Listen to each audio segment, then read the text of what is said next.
Alrighty, welcome back everyone. We just talked about some of the recruiting visits that have been going on and how I think there are going to be a ton of commitments here in the next week or so where we're going to have some big time names come off the board and the rankings kind of solidify just a little bit more in the recruiting world. But let's jump into college football 25. They released some rankings and some ratings, and I got a problem with pretty much all of them. So I want to break down all of this stuff. I do want to jump in here pretty quickly because got to get through 3 lists. We're only going to do the top 10s of these lists. I know they did top 25s, but we're going to do the top 10s of these lists just to make it a little bit easier on myself to get through all of the stuff that we need to get through. But let's jump on in. And first, we're going to start with the toughest places to play list that they dropped, and I have minor problems here. This is not by far. This is not my biggest problem that I'll have in this segment. I can promise you that. But first of all, let's start up at the top. A&M is a fantastic atmosphere, and I absolutely would have it in top 5. It's not number 1 in my mind. LSU is comfortably number 1 in my mind. I don't think there's really any other argument, to be totally honest with you. I understand that Penn State is incredible. I understand A&M's incredible. I understand a lot of incredible atmospheres out there, but LSU's different, and I think that should be number 1. Number 2, Bama's not that great of an atmosphere. That sounds crazy to say, and I understand that. They are dominant in that building, and they have just done incredible things when they are at home. The reality is, it's because of the team you're playing. It's not because of the atmosphere around that stadium. It's not because of the fans. It's not because of the craziness in that stadium. It's because the team is just that much better than you. So it's no disrespect to that atmosphere. It's still one of the top 25 atmospheres in the country, but in my mind, it's not top 10, and it's definitely not number 2. So that was the biggest problem I had with this. Ohio State, Wisconsin, and Oklahoma, good atmospheres. I like Wisconsin a lot. Ohio State feels like one of those that it's a good one, but at the end of the day, not elite. Kind of feels like on the same level as like a Texas, where it should be a lot better than it is, it feels like. But at the end of the day, they have them at number 4 for some reason. I think Georgia might be a touch high here, to be totally honest with you. Sanford is an incredible stadium, and I've been in it a number of times, but I don't think it's a top 5 atmosphere if you were to ask me. I think Auburn and Tennessee being left off here is just insane. Jordan Hare is absolutely off the charts incredible. Neyland is right up there with any other stadium in the entire country, so that doesn't make a lick of sense to me, if I'm being totally honest. So some different issues with that. I understand that you're going to lean a little bit on the quality of the team and their record in that stadium, and I totally get that. But at the end of the day, you got to give the atmosphere. The atmosphere is what makes those places special. And I think regardless of what your record is in that stadium, regardless of all of that type of stuff, you got to take the energy that is in that stadium, and it's a really hard thing to quantify, and I fully understand that these are not lists that are easy to come by any means. I tried to make one a couple of weeks ago, and I've changed my mind about 10 different times since then, so I fully understand that this is not necessarily an exact science by any means, and a very difficult thing to kind of get an idea of, but when I see teams like Alabama and Ohio State in the top 4, I question if this was more about just how good the team is rather than how good the atmosphere is. So that was the big beef that I had there. It wasn't necessarily anything too aggressive, but it's about to get a little bit more aggressive because there's a couple of these offensive rankings that are just beyond crazy. But let's jump into them real quick. And it starts with Georgia and Oregon up top. I don't necessarily have too big of an issue with that. I think those are two offenses that are going to be off the charts good. They can do just about everything you want them to do. I have a little bit of an issue with Alabama being tied with Texas. I think Texas should have their nose above Alabama. Maybe Texas at a 93, Alabama at a 91, and I think Ohio State's a touch low. I think people are a little bit overestimating how not good, I suppose, Will Howard is. So I would have them a touch higher. I understand LSU being there. Got very little problem with that. Miami being all the way up there doesn't make me super happy, if I'm being honest. I understand they did a great job in the portal, and it expects to be a really good offense, but I don't know. I feel like that's one where you could start it at, the low 80s and adjust it as they go. Because if it's going to be a good offense, then you can bring it up to the 89, to the 90. But starting it at 89 just doesn't feel super right to me. Colorado has no business being on this list. I'll be totally honest. I have no earthly idea what they were looking at to get them to an 89 for Colorado and have them on the same footing as people like Missouri and LSU.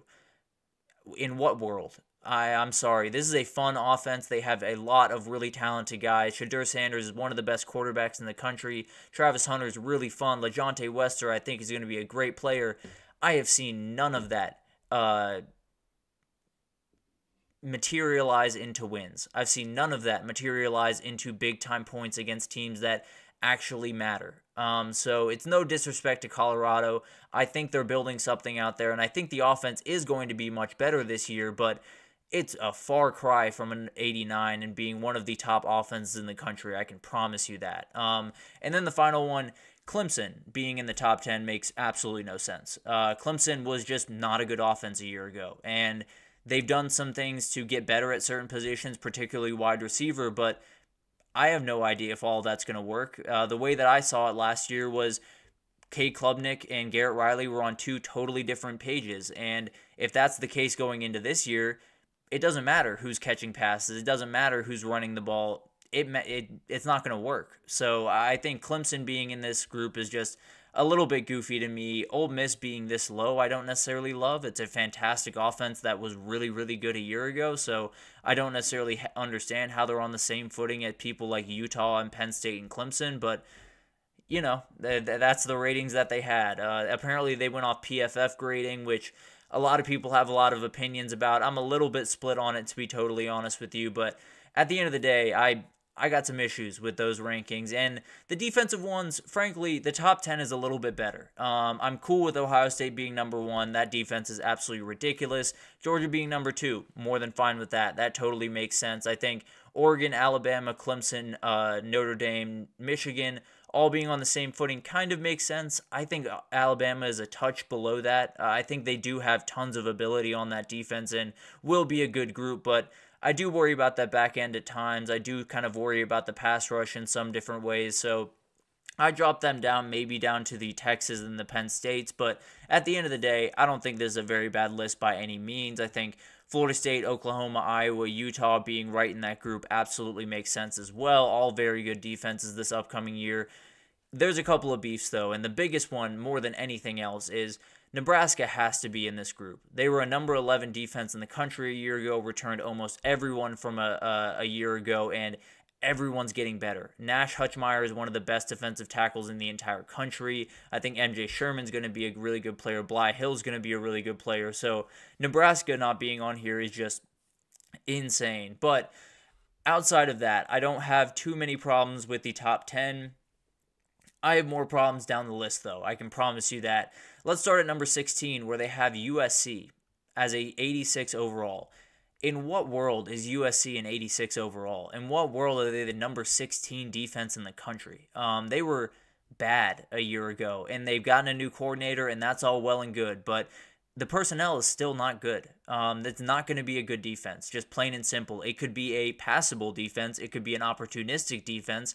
It's not going to be good. There's no two ways about it, and the idea that they would be number 16 in the country is insane. LSU being 84 overall and 18th on the list, insane. I don't understand what they're looking at to get all these ratings, because that's a bad defense, and it's not at the point where that personnel is going to be able to save it. There's no two ways about that.